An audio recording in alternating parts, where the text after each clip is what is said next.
दिन भर कड़कती धूप में करता रहा जो काम, उजरत मिली तो हाथ के छालों पे रो पड़ा।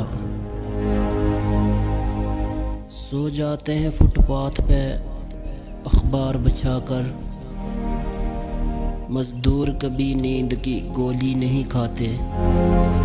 मना के अपना दिन भी मैं भूखा सोया, बच्चों से आपने छुप के मैं ऐसा रोया। घर जाऊं तो सुनता हूँ खाना नहीं है, हुक्मरान कहता है घबराना नहीं है। ये मेरी वतन से मोहब्बत का एक करीना है कि इस ज़मीन में शामिल मेरा पसीना है। लोग कहते हैं मुझे मजदूर हूँ मैं ये कहता हूँ नहीं मजबूर हूँ मैं।